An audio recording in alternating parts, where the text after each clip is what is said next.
Hello students, in the last class we have obtained a very important relationship between the lower Darboux sum and upper Darboux sum of a function f over the partition P, and that relationship was small m into b minus a is less than equal to lower sum over partition P of the function f, which is less than equal to upper sum over partition P of the function f, which is less than equal to capital M into b minus a, and this relation is applicable whenever b is greater than equal to a. Let us denote this relationship by the relation number 1. Now, it is clear from this relationship that if p changes, p means the partition, as the partition changes, then we may get different lower sums and different upper sums for the function f. So, let us see. If we have the partition p1, okay, if we have the partition p1, partition p2, and so on. So as told just now, for the different partitions we may get the different lower and upper sums. So for the partition p1 we may get the relationship small m into b minus a. This one is less than equal to the lower sum over partition p1, lower sum over the partition p1 of the function f, which is less than equal to upper sum over partition p1, upper sum over partition p1 of function f, which is less than equal to the capital M into b minus a. Okay, less than equal to capital M into b minus a.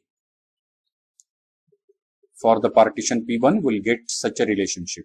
For the partition p2 we'll get a relationship small m into b minus a is less than equal to lower sum over partition p2, lower sum over partition p2 of function f, less than equal to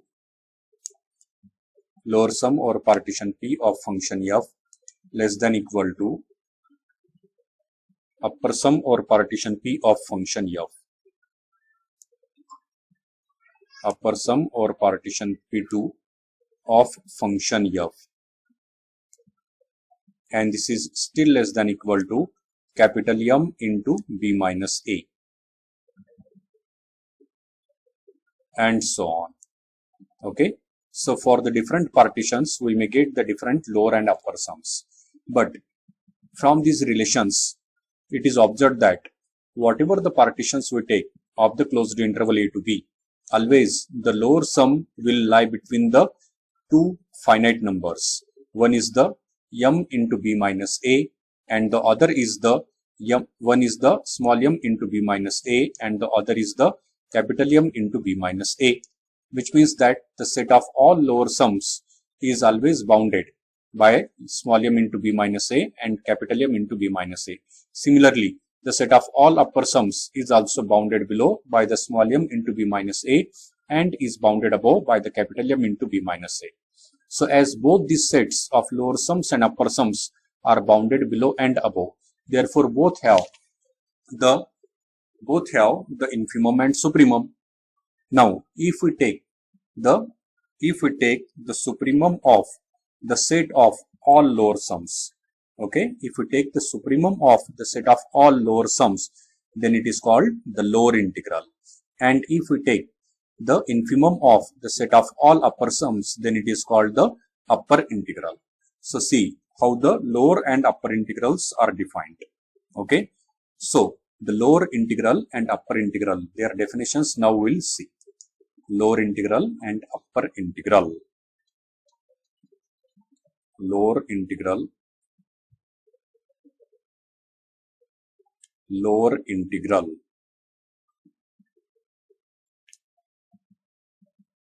Definition of the lower integral and upper integral. Okay, and upper integral. Upper integral. Definitions we are studying now. Lower integral and upper integral. See how that can be defined. Lower integral and upper integral. So let f be a function which is real valued bounded function defined on the closed interval a to b. Okay, then if we consider the infimum of the set of all upper sums, okay, if we consider the infimum of the set of all upper sums, then it is called the upper integral, and it is denoted by the notation.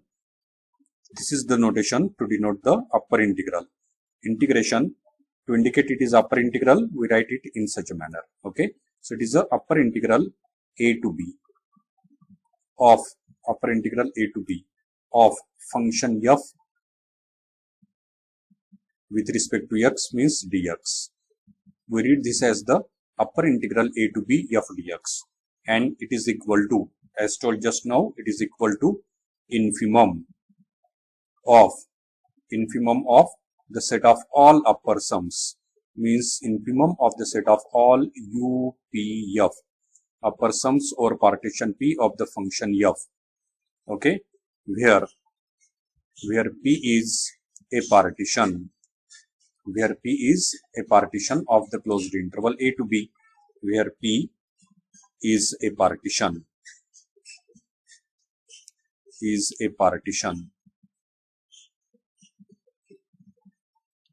where P is a partition of closed interval a to b,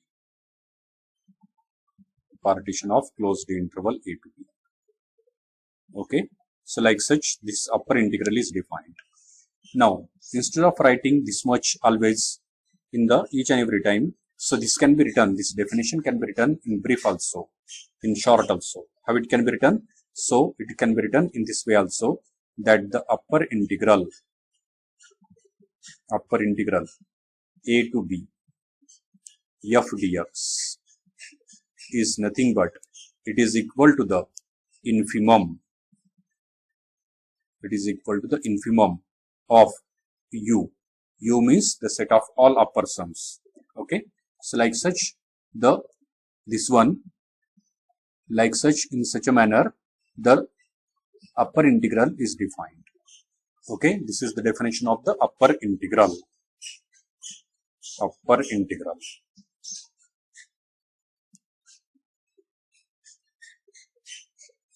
integral of function f.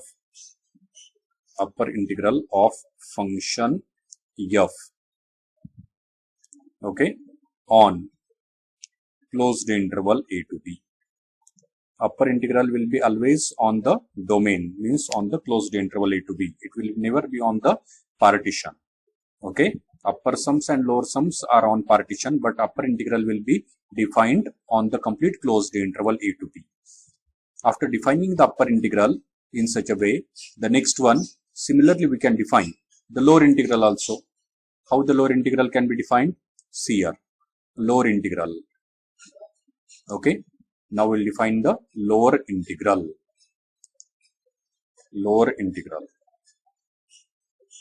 So, if f is a function which is real valued bounded function defined on the closed interval a to b, then if we consider the supremum of the set of all lower sums, then it is called as a lower integral of function f over the interval a to b, and it is denoted by the notation lower integral. To indicate it is a lower integral, we write in such a manner.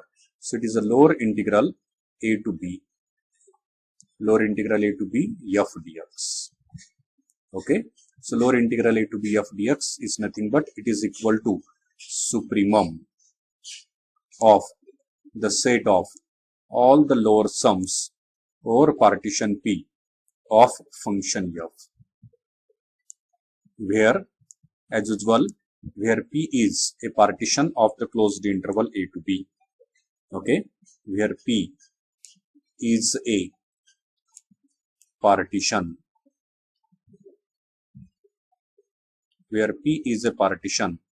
of closed interval a to b. As earlier, instead of writing that this one set of lower sums or partition P over f, this can be written in short, or this same definition can be written in brief as lower integral a to b f dx. It is equal to the it is equal to the supremum of set of all lower sums. Set of all lower sums will be denoted by capital L. Okay, so in this way also it can be written in short. So two definitions and important definitions we have seen.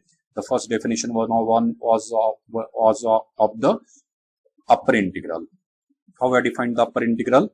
Upper integral is denoted by this notation, and this defined as upper integral a to b of dx is equal to the infimum of the set of all upper sums or partition p of the function f. And this is the definition of the upper integral of function f over closed interval a to b. And then we have defined the lower integral. The lower integral was defined as the lower integral a to b f dx of the function f is equal to the supremum of the set of all lower sums or partition p of the function f. Okay, and this was the definition of the lower integral. Lower integral of function f on closed interval a to b. Okay, on or it can also be called as over. So on closed interval a to b or over closed interval a to b. So in such a way we can define the lower and upper integrals. Okay, so after defining the lower and upper integrals, the next one is now we have to define the Darboux condition of integrability. This is also a very important condition, Darboux condition of integrability. What is this Darboux condition of integrability? See here, the Darboux condition of integrability is if for a real valued bounded function f defined on the closed interval a to b, if we have lower integral equal to upper integral, then we say that the function f is Riemann integrable, or simply it can be called as the integrable on the closed interval a to b. Okay, this is known as the Darboux condition of integrability. So Darboux condition of integrability. What is the Darboux condition of integrability? See here, Darboux. This condition was given by the Darboux. So name is given after him as the Darboux. Darboux condition of integrability.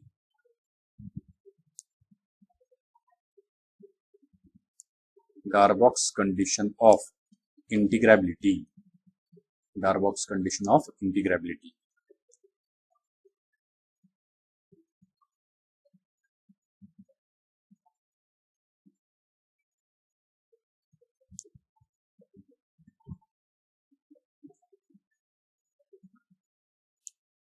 Darboux condition of integrability.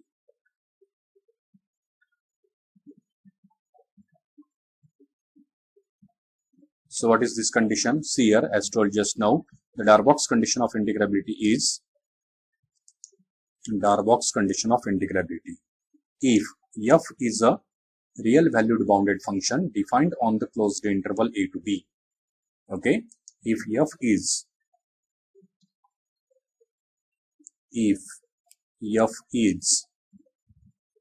real valued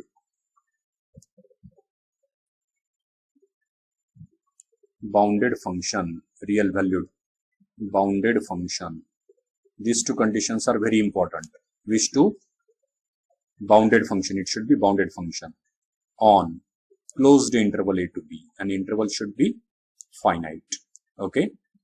If f is a real valued bounded function defined on the closed interval a to b, such that, how that function is? Such that for the function f, we have the lower integral a to b f dx.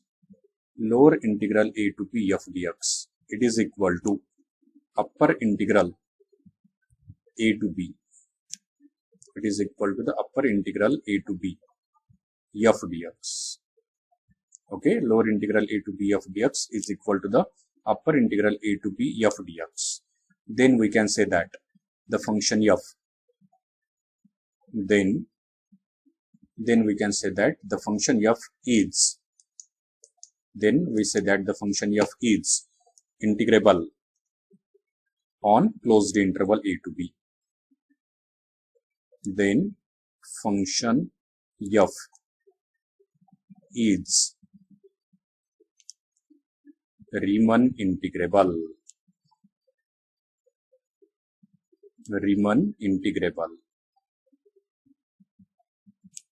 Function f is Riemann integrable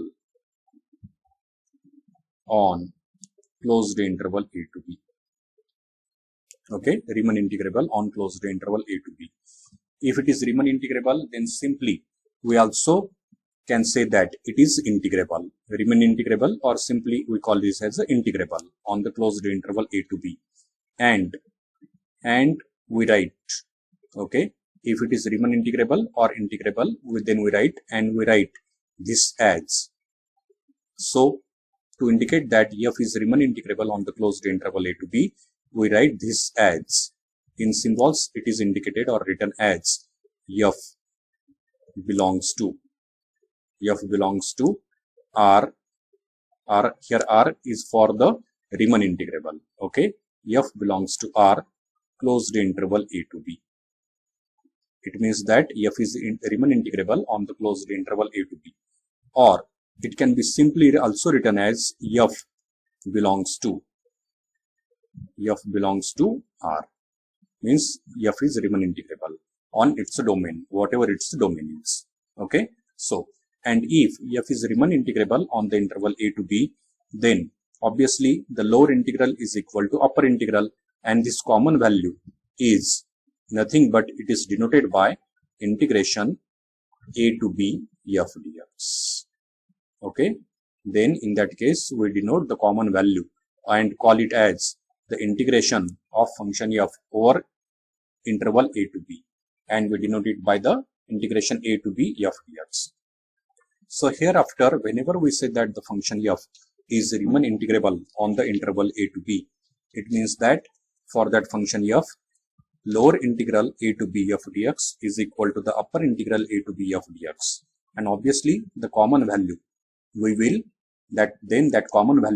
will denote by the notation integration a to b f dx. Okay, that common value. But if it is Riemann integrable, or simply we call it as an integrable. So this is the definition of Darboux condition of integrability. So from this definition of Darboux condition of integrability and this lower integral equal to upper integral, then it is we say that the function f is Riemann integrable. Okay, then from definition it is clear that if you observe this relationship 1, from the relationship 1 it is clear that the lower integral, from the relationship 1 it is clear that small m into b minus a is less than equal to lower sum is less than equal to upper sum is less than equal to capital M into b minus a. So, and the supremum of this lower sum is the lower integral and infimum of the upper sum is the upper integral. Therefore, from this relation 1, it is clear that always the lower integral and upper integral lies between small m into b minus a and capital M into b minus a. Okay, means here, means what we'll get. So the same now from the relation number 1 we can write, and we have the next relations, and those relations are, which are the relations 1 from the 1, see here I am writing here. So from the relation number 1 we have, so from relation 1, okay, so from 1 we can write down as the m into b minus a is less than equal to the lower integral a to b f dx.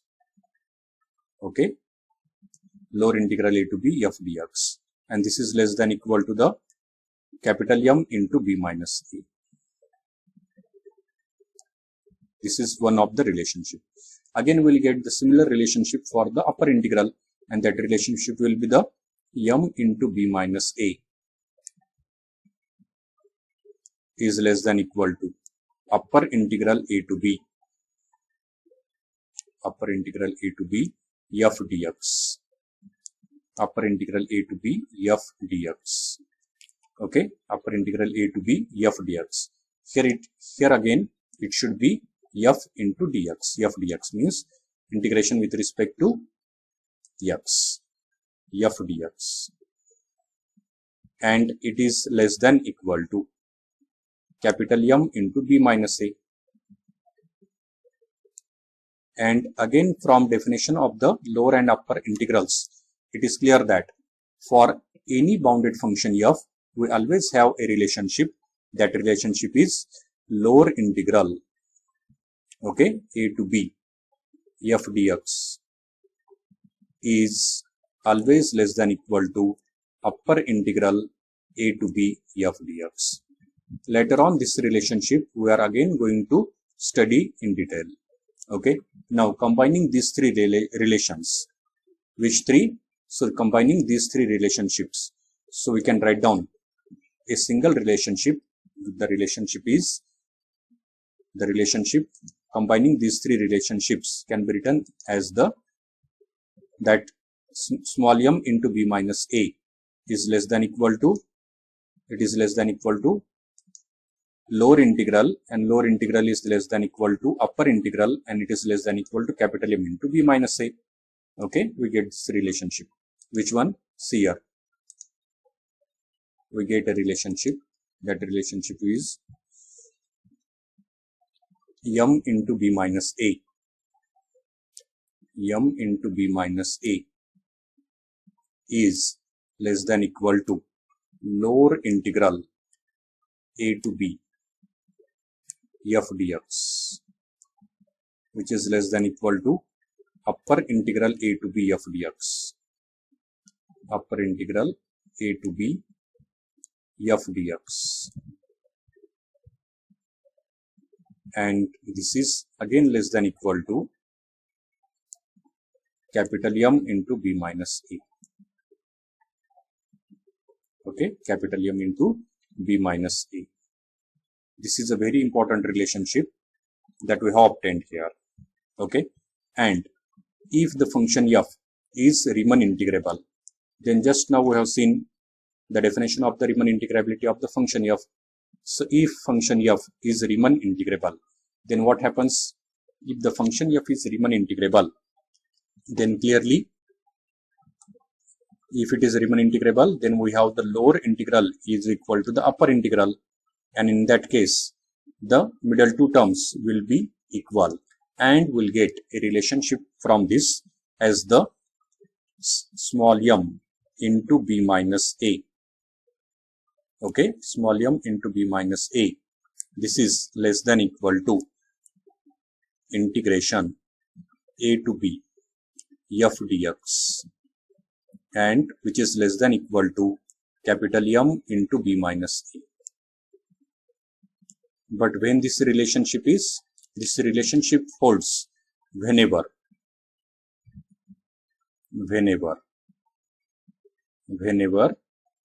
that function f is Riemann integrable over the interval a to b, means whenever f belongs to means it is integrable, Riemann integrable over the closed interval a to b.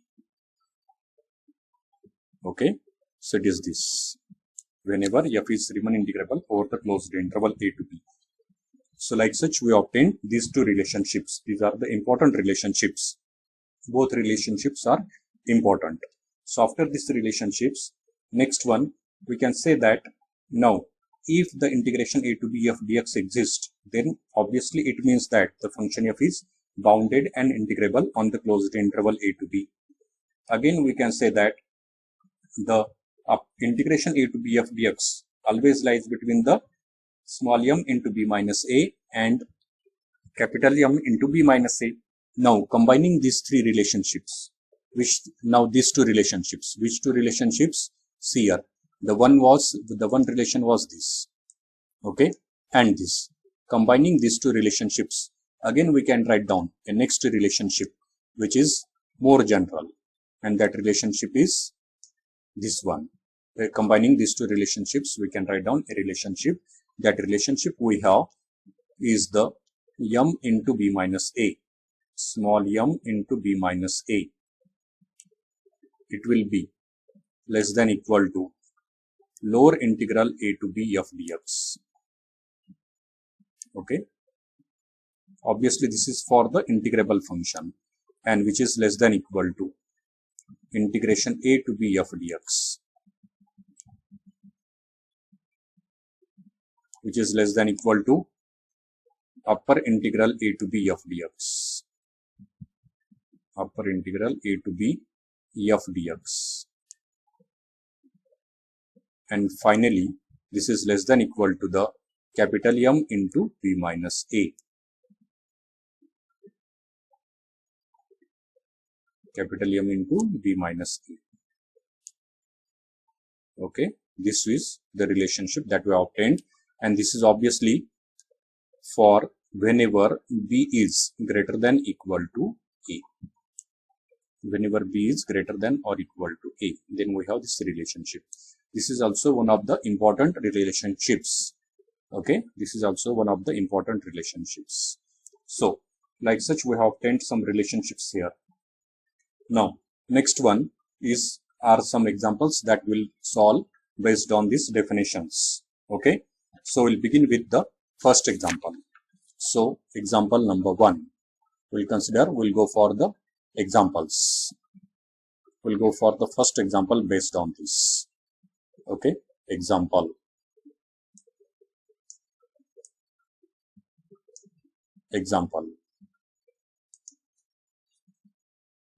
See here. Example number first example we'll go for. What is the first example? Show that a constant function f k. Okay, I'm writing the question here. Show that a constant function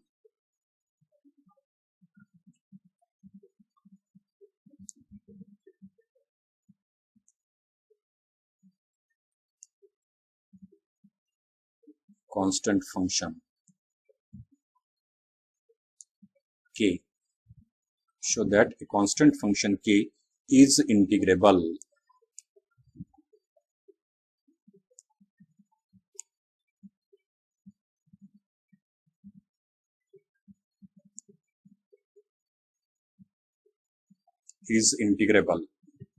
And also we have to show that and integration a to b k dx. And integration a to b. Okay, also we have to show that integration a to b k dx.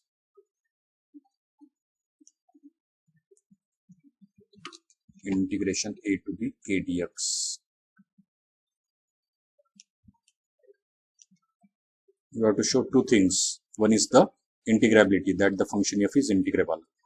Okay, here f equal to k, constant function, and we have to show that integration a to b k dx means integration of the given function. Okay, it is equal to k into b minus a.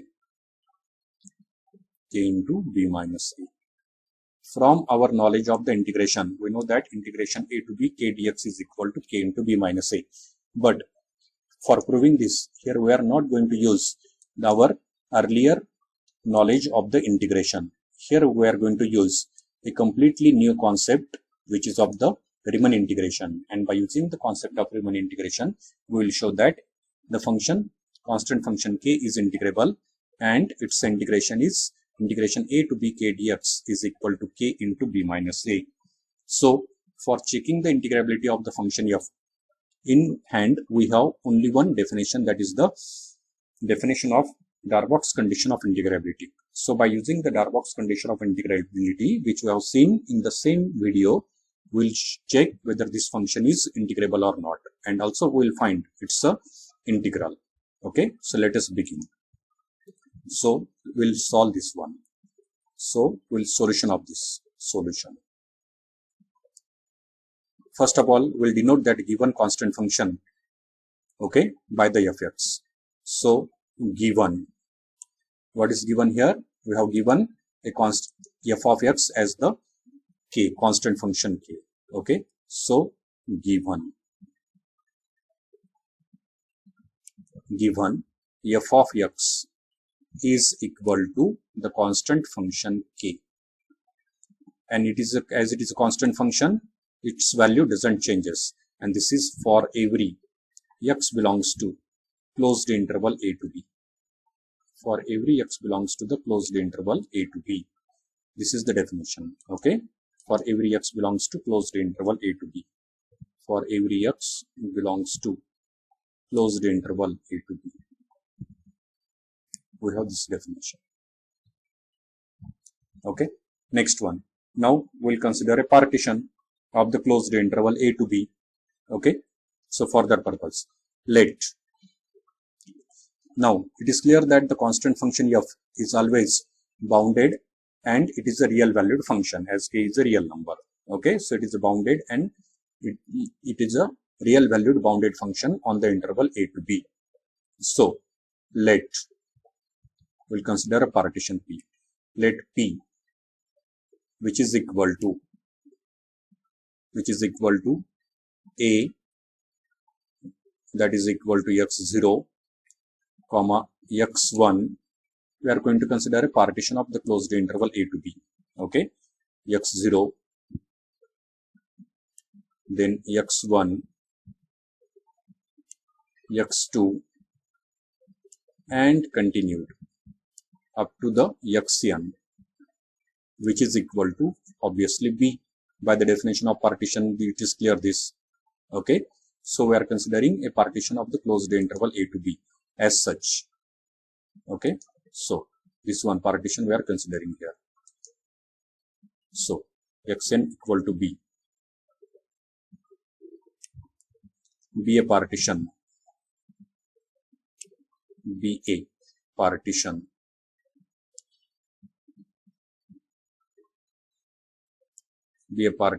of closed interval a to b. Partition of closed interval a to b. Okay, we have considered this as a partition of closed interval a to b. Then we'll consider as the function f is a constant function here. Okay, therefore for a constant function, its value throughout the interval a to b is constant and it is k. As it is constant throughout the interval a to b, therefore it is also constant in each subinterval x0 to x1, x1 to x2, and so on up to the xn minus 1 to xn, which means that in each subinterval, okay, delta xi. So therefore in each subinterval, okay, in each subinterval delta xi, what we have in each subinterval delta xi, we have small mi, means the infimum of the function f in the ith subinterval. It is equal to k, as it is a constant function. Okay, and also we have capital Mi, means the supremum of the function f in the ith subinterval. It is also equal to k, as the function is a constant function. Okay, as well as we also have on the complete closed interval a to b, also we have small m, means infimum, equal to supremum, and that is equal to again k. Why it is so? It is because the function f is a constant function. For the constant function, its value throughout the domain will remains constant. Therefore we are getting this. This is not always, this is for this in this particular example. Okay, this is not always that the infimum equal to supremum. This is a special case in this example. So therefore we'll go for the lower sum and the upper sum.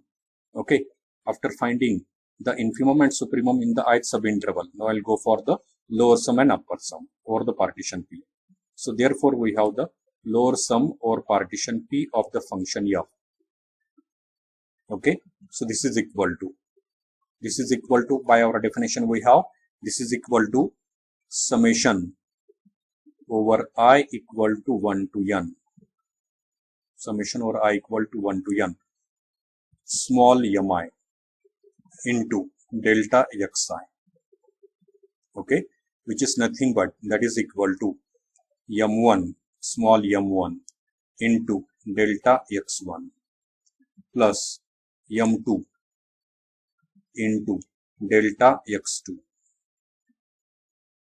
and so on continued up to the last term, which is mn into delta xn. Okay, so it is plus mn, means the infimum in the nth subinterval, mn into delta xn, length of the nth subinterval. Okay, Now I'll put the values of m1, m2 and so on. So it is clear that each one mi, in this case it is clear that each mi is equal to k for I equal to 1 to n. So therefore m1, m2, mn, all these are equal to k. So therefore this relationship becomes k into delta x1, okay, plus k into delta x2 and plus continued up to the last one, which is again plus k into delta xn. Okay, so from this each term on the right hand side has k, so we'll take this k common. So after taking the k common, we'll get this is same as the k into, so remaining will be simply delta x1 plus delta x2, delta x1 plus delta x2 and plus continued till the last one, which is delta xn. Okay, delta xn, this one. Now once again, if you consider, that already we have mentioned that delta x1 means length of the first subinterval, delta x2 means the length of the second subinterval, and so on. Delta xn means length of the nth subinterval. So this is same as k into, okay, length of the first subinterval plus length of the second subinterval plus so on up to the length of the nth subinterval is nothing but it is same as the length of the complete closed interval a to b, and length of the complete closed interval a to b is nothing but it is b minus a. So we'll get this is equal to k into b minus a. Okay, so what we'll get? Therefore, the lower sum or the partition P of function f, here it is obtained as k into b minus a. So therefore, we'll compute the lower integral then. Okay, then by definition, we have the lower integral a to b of dx. So then we'll get the lower integral. So therefore, lower integral a to b f dx, lower integral a to b f dx, which is equal to the supremum of the set of lower sums. Okay, it is equal to the supremum of the set of lower sums.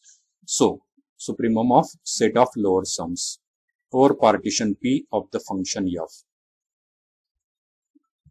Okay, now as each lower sum, if you observe here, the lower sum is equal to k into b minus a, which do not includes I.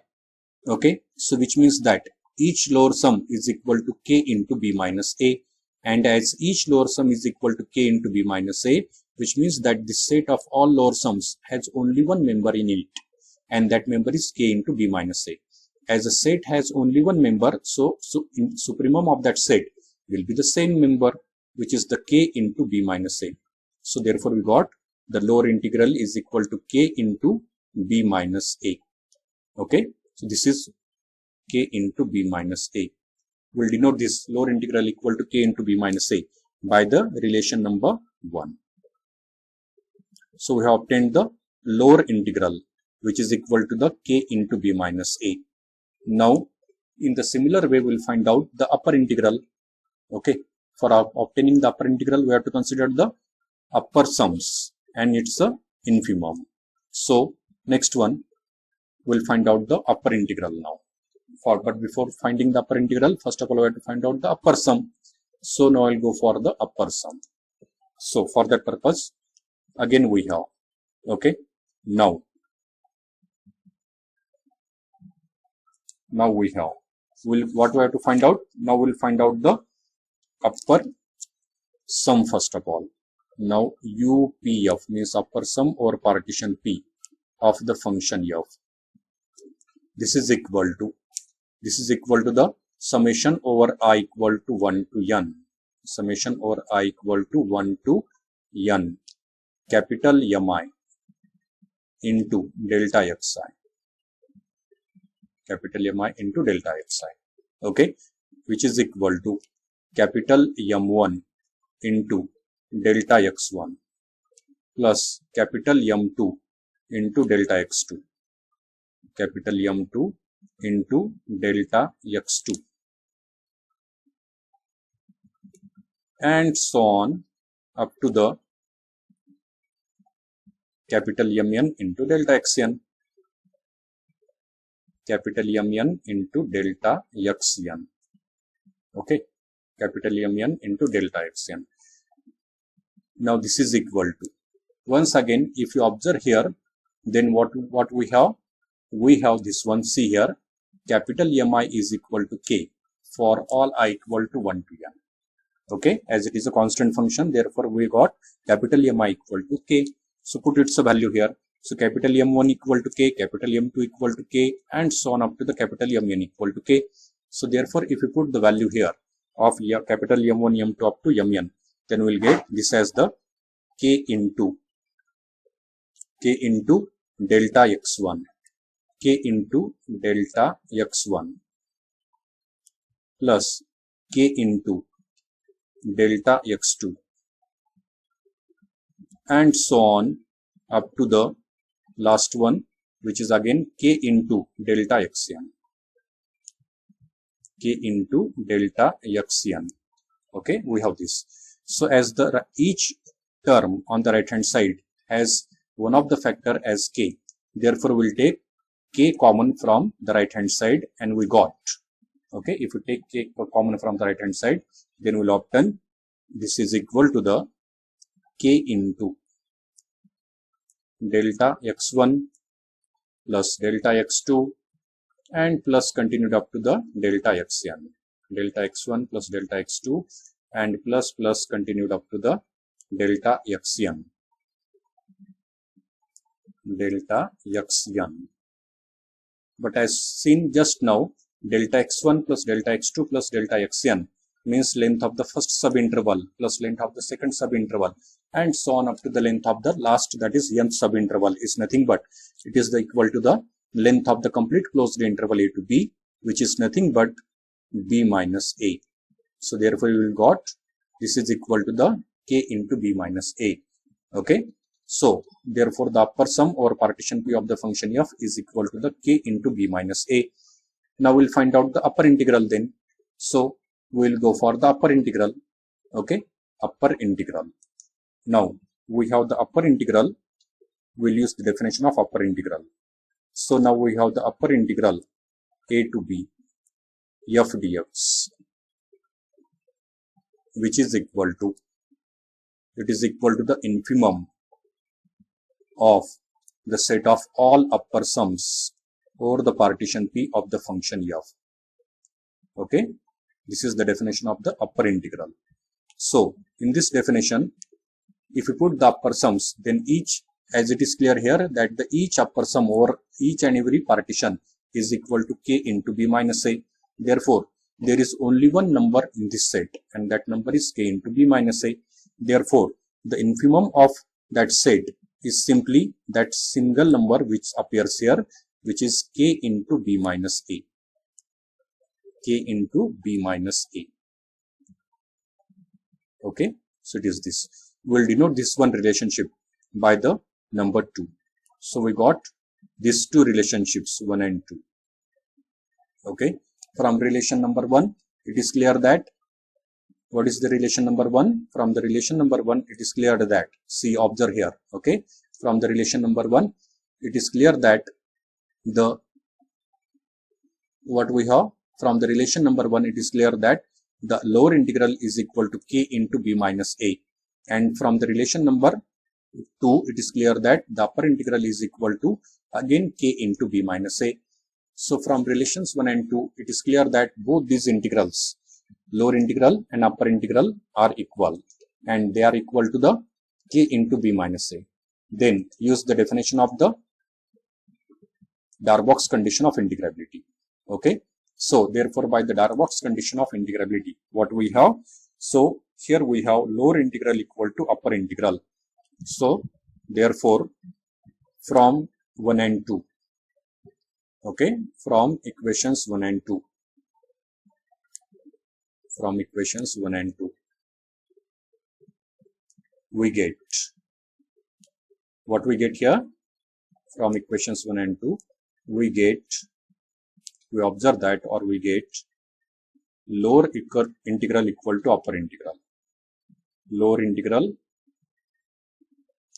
on closed interval a to b for the function f dx is equal to upper integral, it is equal to upper integral a to b f dx. Lower integral a to b f dx is equal to upper integral a to b f dx. Okay, and which implies that, and it is equal to here k into b minus a, both are equal to k into b minus a. Okay, k into b minus a. So as the lower integral is equal to upper integral, so this implies that, so hence, or this implies that function f is integrable. Okay, function f is integrable, or it can also be called as a Riemann integrable. Okay, function f is integrable on closed interval a to b. Function f is integrable on closed interval a to b, and that common value, which was the common value?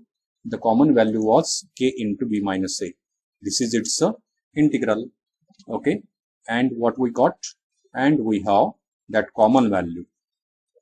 That common value is k into b minus a. It is the integration a to b f dx, and integration a to b f dx. But here f is equal to k, so therefore this can also be written as integration a to b k dx, as here f is a constant function, f of x equal to k. Okay, therefore integration a to b k dx is equal to k into b minus a. Okay, so likewise we have solved this example. In this example, two things were asked. One was, we have to show that the function f is integrable on the closed interval a to b, and second was, we have to show that the integral is equal to the k into b minus a. So we have shown both the things. First of all, we have shown that the function f is integrable on the closed interval a to b, and secondly we have shown that integration a to b k dx is equal to k into b minus a. Okay, so likewise we can solve the examples on finding the integrability of a function f and finding its integral. Okay, so this was the first example that we have solved here. There is one homework for you, and you have to try this homework. So the second example I am going to give here is the homework for you. You are going to try out this example for its solution. So second example is that, show that you have to show that the function f, okay, function f which is defined as, how it is defined? The function f which is defined as f of x equal to, f of x is equal to 0. F of x is equal to 0 when x is rational.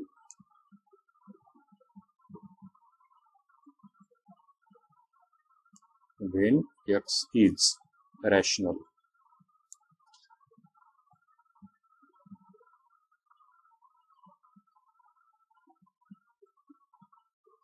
If x is rational, then f of x is equal to 0, and f of x is equal to when x is irrational. Okay, when x is irrational.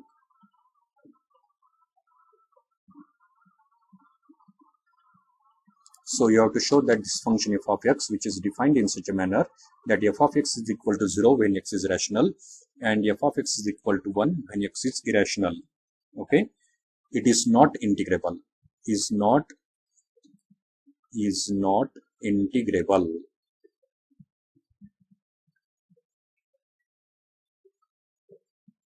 Is not integrable on any interval. Okay, not integrable on any interval. On any interval.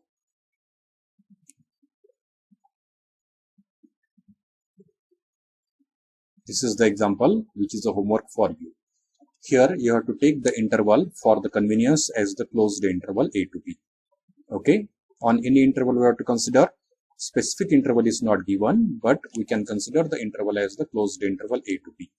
Okay. So you have to show that this function f, which is defined in such a manner, is not integrable on the interval a to b, where a and b are any two real numbers. So today we'll stop here and we'll continue with some more examples in the next class.